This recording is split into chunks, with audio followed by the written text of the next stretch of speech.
Alright, hey everyone, I am back with another One Piece video, and today we are continuing ranking all of the One Piece arcs. We are moving on to the post-time skip, starting off with the Straw Hats reunion at Sabaody, moving on to Fishman Island, and culminating with the standoff against the villainous Don Quixote Doflamingo.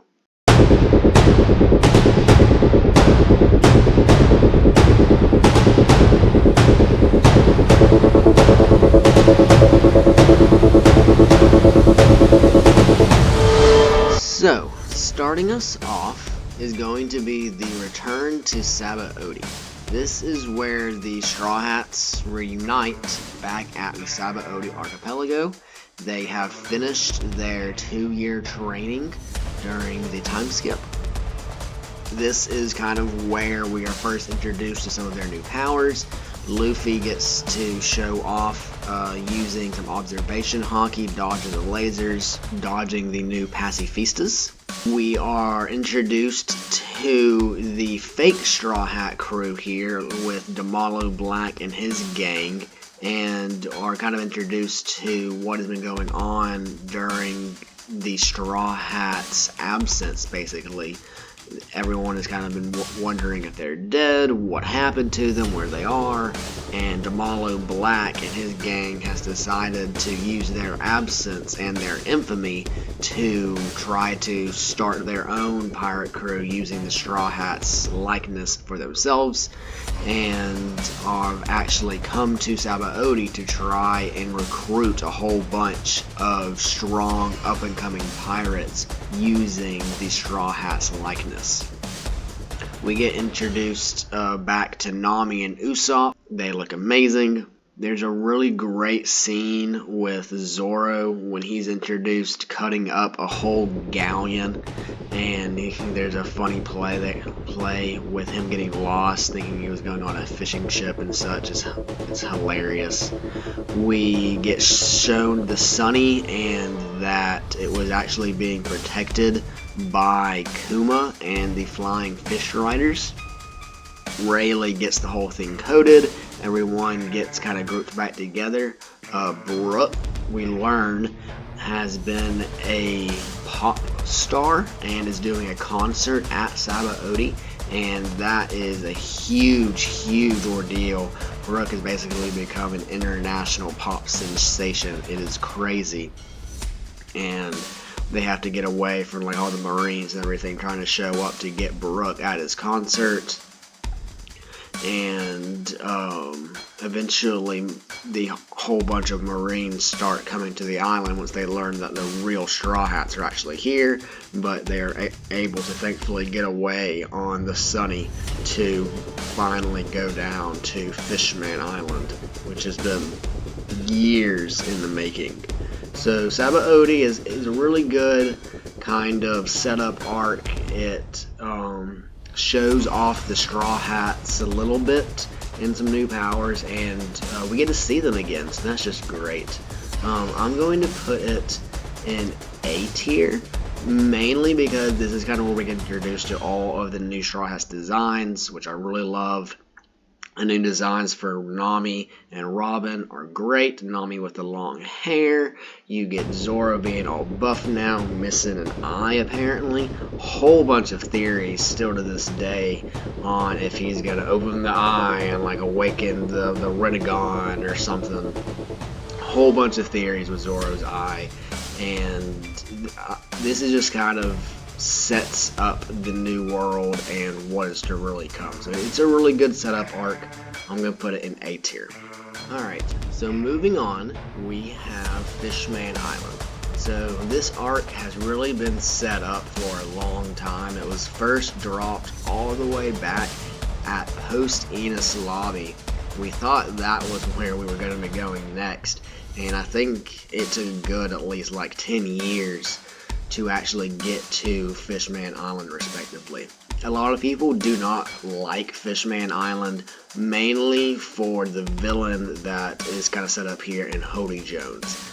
Hody is a fishman, a shark fishman. I don't know exactly what kind, but he has always looked up to Arlong. Ever since he was a kid, he's looked up to Arlong and how he sees humans. And that's kind of what the whole Fishman Island arc is about, is how fishmen and mermaids and mermen and everyone have been super oppressed by the world government, and a lot of them have come to just hate humans as a whole, even though many of them truly wish to actually be on the surface. There's a flashback with Hody where it shows him and one of his friends eventually make up the new Fishman Pirates, showing them looking at the amusement park at Sabaody, all the lights and everything, and wishing that they could be there and see that place. Is a really kind of strong scene. And Hody, he's not the strongest, at least once the Straw Hats get there. Most of him and the rest of the new Fishman Pirates are basically just kind of cakewalks. There's some good fights in the main plaza area, kind of at the end, with Chopper going Kung Fu point and kind of showing off his new forms. It's kind of just a way to really show off all of the training that the Straw Hats did and the new moves and power sets that they acquired over the time skip. You have the really crazy scene of Luffy knocking out, I think it's 50,000 fishmen with a burst of Conqueror's Haki, just flat out knocks them all out. Now, a lot of them were civilians, I do believe, so it's not like they had the strongest will, but still, 50,000 is a lot. This arc is where we get reintroduced to Jinbei finally. The rest of the Straw Hats meet Jinbei.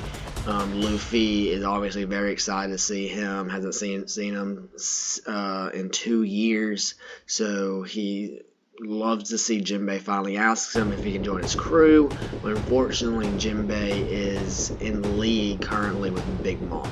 This is kind of where she is first introduced and name dropped, I believe, and we learn that Fishman Island is actually under Big Mom's control.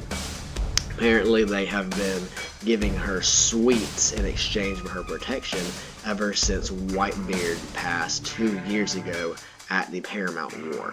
Whitebeard used to be over Fishman Island, and now that he's dead, Big Mom has taken it over in exchange for these sweets. Luffy doesn't really like that much. He tells Big Mom that he's gonna actually come beat her up. And that Fishman Island is now his territory. It's kind of just Luffy showing how brash, and he doesn't really care that much what other people think and everything, and he's going to do whatever he wants to protect what he sees as his family and friends. And Jinbei, this is his home, and so Luffy is going to do whatever he can to protect it.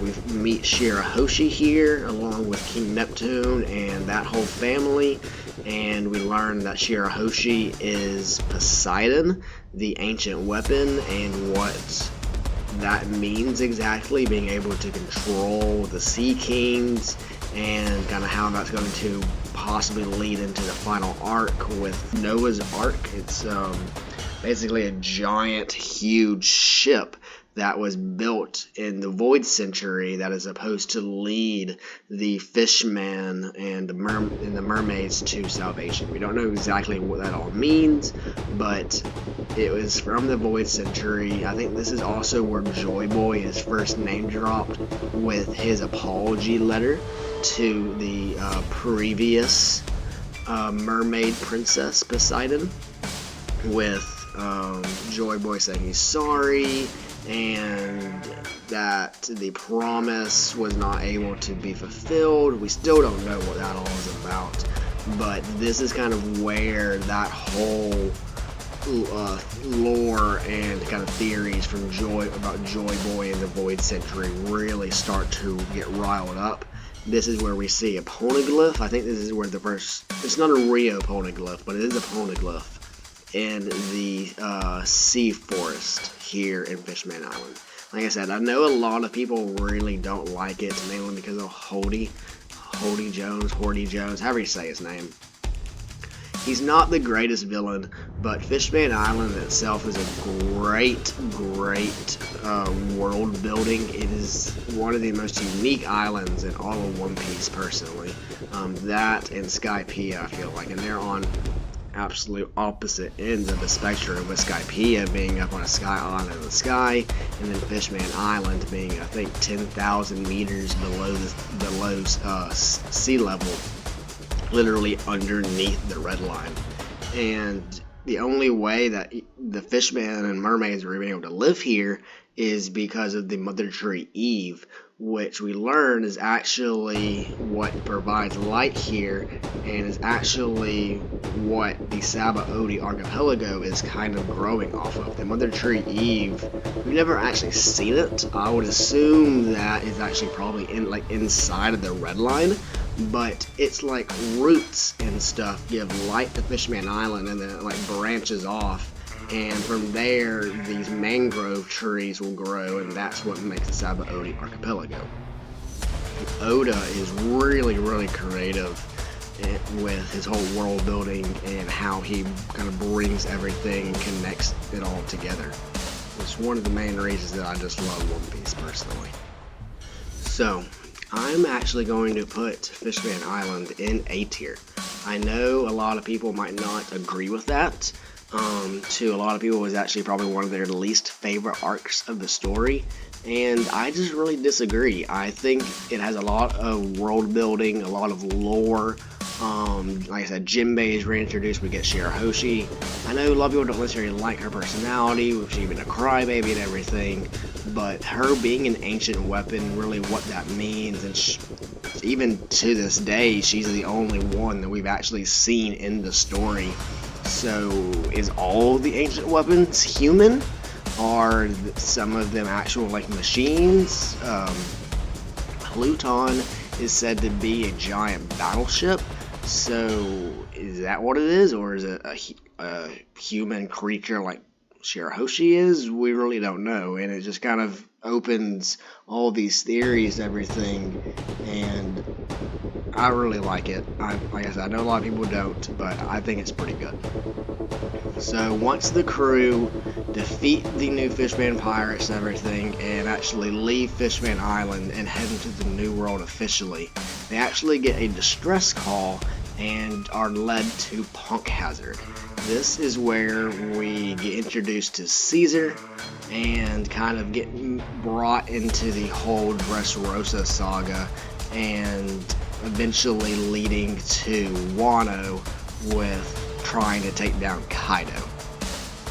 Law is reintroduced here at Punk Hazard, and he's the one that actually has this whole kind of plan to go and first capture Caesar, because he is creating these smiles, these artificial devil fruits, for Doflamingo. Doflamingo is a warlord who works for Kaido in the black market, and Caesar is providing Doflamingo with these smiles, and then Doflamingo is kind of moving them throughout the black market. He runs Dressrosa and has his fingers and everything, and is able to kind of disseminate these fake artificial devil fruits.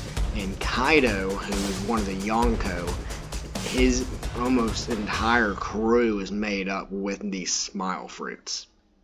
That's getting a little ahead, though, more towards actual, like, Wano. Punk Hazard here, this is where a Smoker gets reintroduced, along with Aokiji. He comes and actually saves Smoker from basically about to be killed. He comes and saves the day. There's the whole awful stuff that Caesar is doing with the children, trying to gigantify them for Big Mom. We learned that Caesar is just an absolute awful human being. Him and Nami really hate each other. Nami, anytime she can get a jab in on Caesar, she does it. This is where Kinemon and the samurai kind of get first introduced. We learn that Kinemon is looking for his son Momonosuke, and Kinemon is introduced in one of the most hilarious ways One Piece has introduced characters, where it is just his bottom half. Law was actually able to dissect him using his room, his op fruit powers, and Kinemon is introduced as just a bottom half who speaks through his farts. It is hilarious, and it's actually kind of played up again later in Wano. But we get Kinemon here, and we learn that his other ninja partner, Kanjuro, has been captured in Dressrosa. So that is another reason why the crew heads there next. But Fishman Island, sorry, not Fishman Island. So Punk Hazard, it's a pretty good arc. Caesar isn't the best villain. I like Punk Hazard because it does give it a little bit of the kind of the backstory with the whole fight of Aokiji and Akainu, about Akainu becoming the new fleet admiral and actually defeating Aokiji. Huge, massive fight. It actually bisected the whole island, with half of it being frozen and the other half just being a magma pit. Zoro cuts off a dragon's head here. That's great. Monet is here with her Yuki powers, her snow fruit, and she is, you know, a sexy, busty harpy lady. So that's always great. You have Zoro fighting Monet, and the whole scene with him being able to cut her without using armament hockey, because he's just that terrifying, and kind of ending with Luffy showing off some more of his abilities still and just pummeling Caesar and getting all of that Shirokuni over him and everything. You have a little bit of kind of devil fruit reincarnation with the Shirokuni and the axolotl fruit turning into an apple, so that's kind of first introduced here. So it does set up some things, and it's a little bit of lore. I'm going to put Punk Hazard in B tier. It's not my favorite. Caesar is an absolute awful human being, and he kind of gets dragged along through a couple of arcs, and he gets a little bit overused in my opinion, so it's going to go in B tier.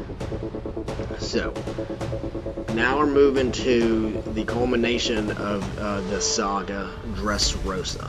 This is where Doflamingo and his crew finally get entirely fleshed out. We learn about Treble and Diamante, and we have all of those fights. We learn about Doflamingo's backstory, about how he was a world noble and his family left that life and was treated like shit, basically, by everyone, which, I mean, you can't blame him. His family went around and told everyone they were world nobles, so world nobles are awful, so of course these civilians of the One Piece world are going to do bad things to these people.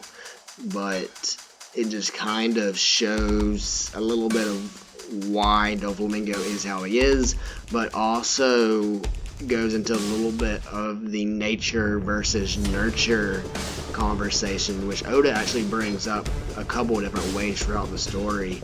And this way he does it between Doflamingo and his brother Rocinante, who is basically the complete opposite of Doflamingo. This kind of moves into Law's backstory a little bit, but that is such a heartbreaking backstory, with Law and his family being just basically murdered by the world government's negligence in Flevance with the white lead disease, and everyone just kind of saying they won't help Law because he has a disease, and the only person that is willing to help him is Rocinante. And eventually he is able to give Law the op fruit by way of his life. Doflamingo actually kills his brother It's a really sad scene. It's heartbreaking. Law gets put into this chest, and Rocinante, using his fruit, is able to calm it so no noise is able to come out or in. And Law is in this chest, hears the gunshots of Rocinante being killed, and he's just in there just sobbing. It's awful. And it just kind of really drives home that this between Law and Doflamingo is personal. He might have told Luffy at Punk Hazard that this was just a way to get the Kaido, but no.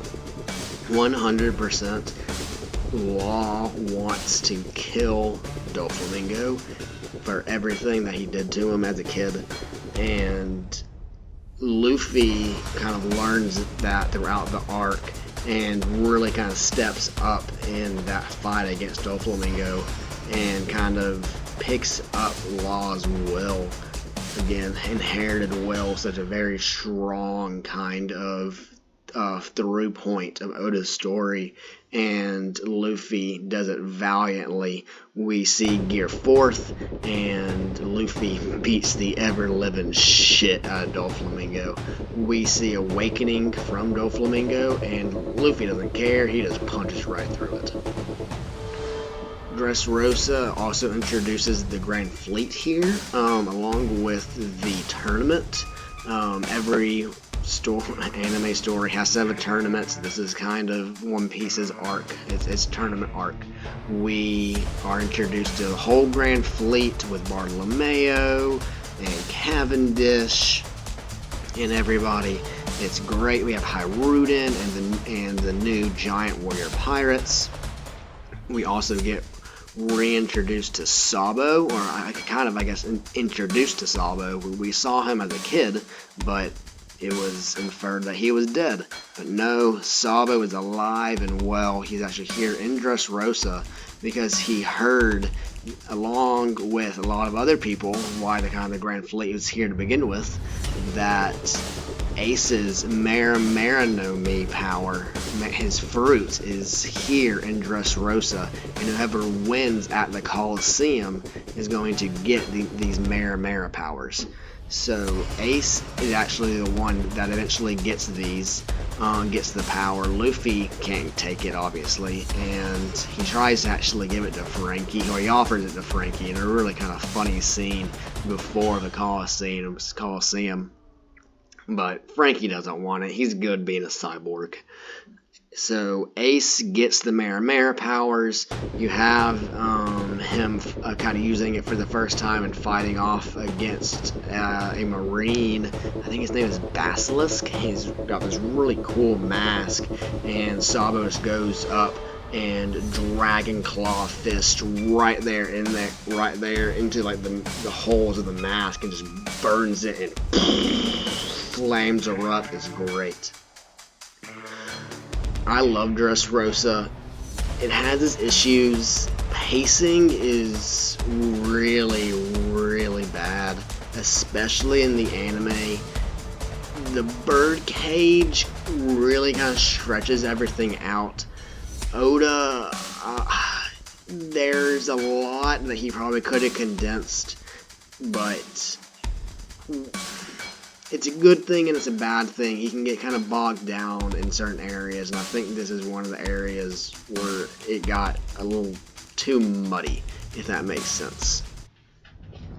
So, obviously Dressrosa has its high points. We meet Fujitora, and we see his whole gravity powers, everything. We get introduced to the Tontadas and Greenbit.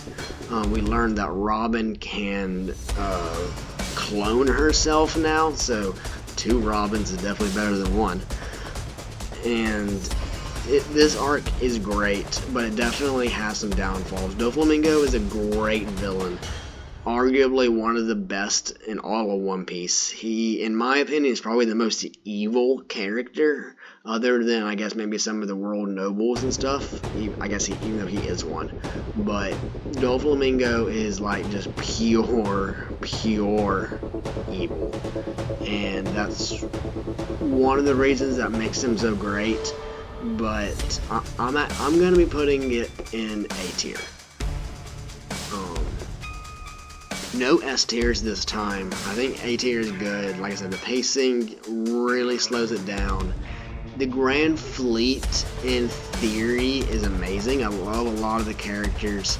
Some of them aren't the best. They haven't really done anything yet, so maybe I'm knocking for that. It's just the pacing is really bad. I know this is the longest arc now up to this point in the story. It's 102 chapters. Previously it was Skypiea. I really think that it could have probably been chopped down a good 10 chapters or so, to be honest. But that's my final ranking here. This is the first 2 arcs of the new world post-time skip. If you liked anything I had to say, give it a like. Let me know down in the comments what I got wrong, what I got right, how you would rank things.